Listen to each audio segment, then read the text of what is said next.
पीले दांत वाली बहू। रंजना कभी ब्रश नहीं करती थी। उसे कितनी बार उसके माँ बाप ने डांटा, लेकिन उसका कोई असर उस पर होता ही नहीं था, जिस कारण से उसके दांत पीले पीले हो जाते हैं।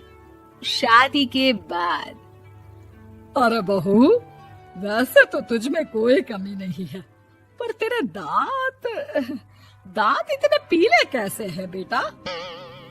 कैसे मतलब? कोई सर्जरी थोड़ी ना कराई है। वो तो क्या नाम, मैं ब्रश नहीं करती थी तो पीले हो गए। अब क्या करूं? आप कहें तो लाल करवा लूं या फिर काले? यार ये क्या है, क्यों माँ से लड़ रही हो? लड़ रही हूँ? अरे मैं लड़ रही हूँ या ये बोल रही है कि दांत पीले हैं, पीले। अरे तपस्या थोड़ी ना की है इन्हें पीले करने के लिए। बकायदा ब्रश नहीं किया है 20 साल तक, तब जाकर। छी, कैसी बात कर रही हो? ये उस वक्त तो पीले नहीं थे जब हम लोग तुम्हें देखने आए थे। अरे तब साफ करवा लिया होगा डेंटिस्ट के पास जाकर। अब देखो कैसे पीले पीले लग रहे हैं। रंजना सास की तरफ गुस्से से देखती है। फिर शुरू हो गई पीले पीले पीले। अरे पीले तो तब भी थे जब मेरे हाथ का रसगुल्ला उड़ा उड़ा कर खा रही थी और बोल रही थी, लड़की नहीं गुणों का खजाना दे रहे भाई साहब आप। खैर, अब वो लोग करते भी तो क्या करते, पीले दांत वाली बहू पल्ले पड़ी थी तो झेलना तो था ही। एक दिन कीर्तन में रंजना गाना गा रही थी। अरे कमला बहन, माँ का द्वार है, यहाँ तो सब शुद्ध होकर आते हैं, फिर अपनी बहू को ब्रश भी नहीं करवाती तुम। दूर से पीले पीले दांत भक्ति में बाधा उत्पन्न कर रहे हैं। अरे कोई 2 साल की बच्ची थोड़ी ना लेकर आई हूँ मैं बहू बनाकर। अच्छी खासी लड़की है, अरे कैसे करवाऊं ब्रश? ये तो उसे खुद करना चाहिए ना। अब माँ बाप तो इसके जैसे तैसे निपटा दिए, ये नहीं सोचा कि सास कैसे संभालेगी। सास बहू को लेकर घर आ जाती है, लेकिन सोच लेती है कि अब इसे लेकर कहीं नहीं जाएगी। अगले रोज बहू कहती है, अरे क्या हो गया, मंदिर नहीं जाना क्या? कीर्तन का वक्त हो रहा है। मेरी मधुर वाणी से कान्हा जी जागते हैं और सोते हैं। आप तो जानती है ना उनकी भक्ति में कितना मन लगता है मेरा। वो क्या है ना, तबीयत ठीक नहीं लग रही है मेरी, आराम करूंगी मैं। तबीयत ठीक नहीं लग रही?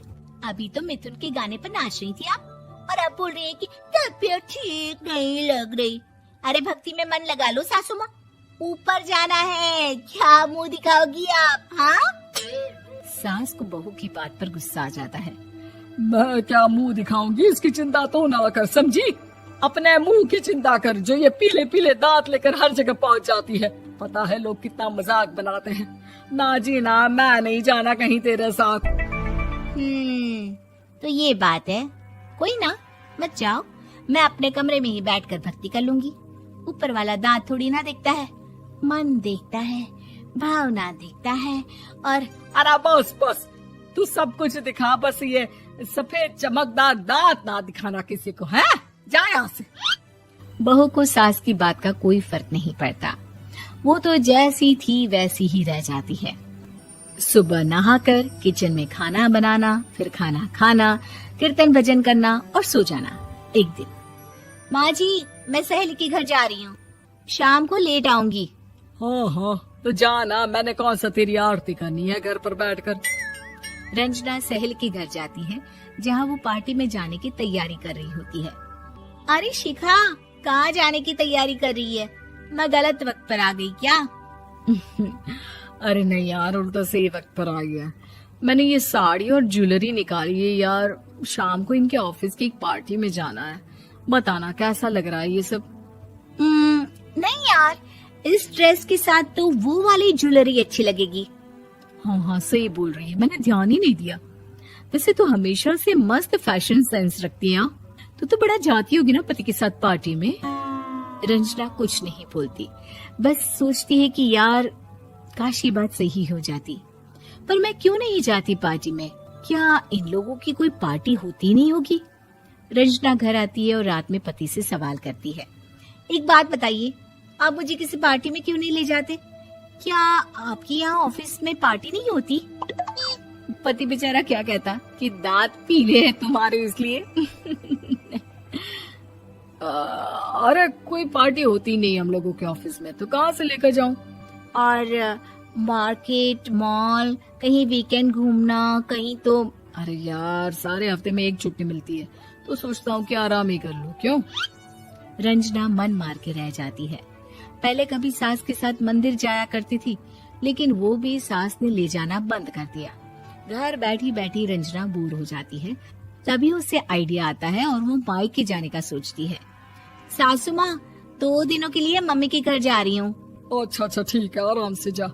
और हाँ, माँ से कुछ अच्छी आदत सीख कर आना कि कैसे शरीर के हर भाग की तरह दांतों की सफाई भी जरूरी होती है, समझी? शुरू हो गई ना आप। वो लोग आपकी तरह नहीं है कि छोटी छोटी बात का बतंगड़ बना दे।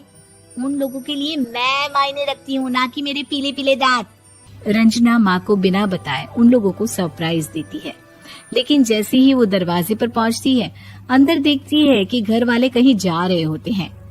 अब माँ, काश रंजना दीदी के दांतों वाली प्रॉब्लम नहीं होती, तो वो भी हम लोगों के साथ चलती ना बुआ जी की बेटी की शादी में।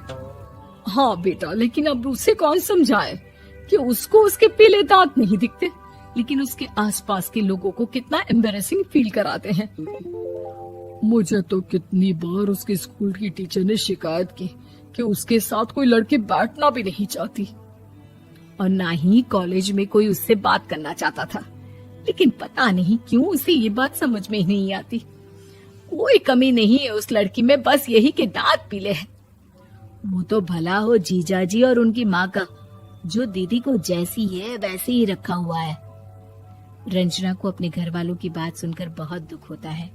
वो सोचती है कि वो क्या करे, लेकिन फिर वो सीधा डेंटिस्ट के पास जाती है, अपने दांत चमकाती है और कसम खाती है कि वो रोज ब्रश करेगी। अरे क्या हो गया? तुम तो 2 दिनों के लिए गई थी ना, पर कोई ना, अच्छा है, चलो आ गई तो। रंजना सास के सामने आकर खड़ी हो जाती है और पूरी स्माइल करती है, उसके चमकदार दांतों को दिखाती हुई। हैं? चले मंदिर? माँ, मुझे माफ कर दीजिए, मैंने आप लोगों को बहुत एम्बैरेसिंग फील करवाया। मैं आज से रोज ब्रश करूंगी।